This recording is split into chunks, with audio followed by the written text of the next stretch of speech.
அவர் எங்க மெசேஜ் கொடுத்தாலும் முன்னாடி பாயிண்ட்ஸ் எடுக்கிறதுக்கு உட்கார்ந்து எங்களுக்கு ஆண்டவர் கொடுத்திருக்கின்றார். ஆகிய ஆண்டவருக்கு எங்களுடைய பெரிதான நன்றிகளை என்றும் ஒவ்வொரு முறைக்கும் கூட்டம் ஜாஸ்தியா இருக்கீங்க. ஜனவரி மாதம்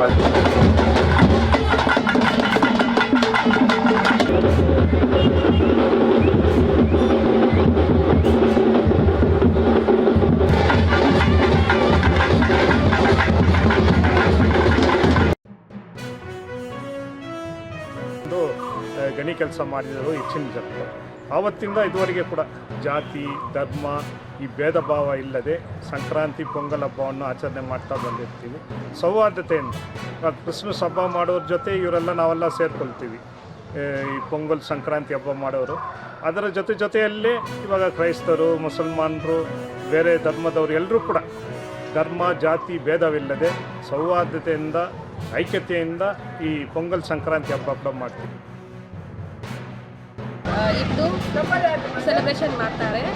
ಮತ್ತು ಇದನ್ನು ಮಾಡಿಬಿಟ್ಟು ಇಲ್ಲಿರೋ ದೇವಸ್ಥಾನಕ್ಕೆ ಹಂಚಿಕೊಂಡು ಮನೆಗೂ ಹಂಚಿಕೊಂಡು ಸಂತೋಷವಾಗಿ ಎಲ್ಲರೂ ಇದನ್ನು ಸೆಲೆಬ್ರೇಷನ್ ಮಾಡ್ತಾರೆ.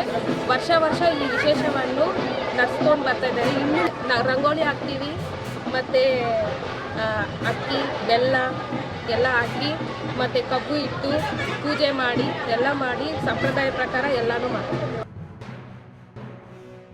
ಇನ್ನೊಂದು ಕ್ರಮ ಎಷ್ಟು ಚೆನ್ನಾಗಿ ಹಂಚ್ತಾರೆ ಅಂತಂದರೆ ಅಲ್ಲೇ ಗೊತ್ತಾಗ್ಬಿಡುತ್ತೆ ನಾವೆಲ್ಲರೂ ಒಂದೇ ಅಂತ. ಆಮೇಲೆ ಇಲ್ಲಿ ಇರೋದು ಸೌಹಾರ್ದತೆ ಅನ್ನೋದು ಸಾಮರಸ್ಯ ಅನ್ನೋದು ಇಲ್ಲಿರೋದು. ಅವರು ಪೊಂಗಲನ್ನು ತಯಾರಿಸೋದೊಂದು ಕಡೆ ಆದರೆ ಹಂಚೋದೊಂದು ಕಡೆ, ಅಲ್ಲಿ ಸಂಭ್ರಮ ನೋಡ್ಬೇಕು ನೀವು. ರಂಗೋಲಿ ಇದು ಸಮಗ್ರ ಭಾರತದ ಅಥವಾ ಸಮಗ್ರ ನಾಡಿನ ಸಂಸ್ಕೃತಿಯನ್ನು ಏಕತೆಯನ್ನು ಸೂಚಿಸುತ್ತೆ.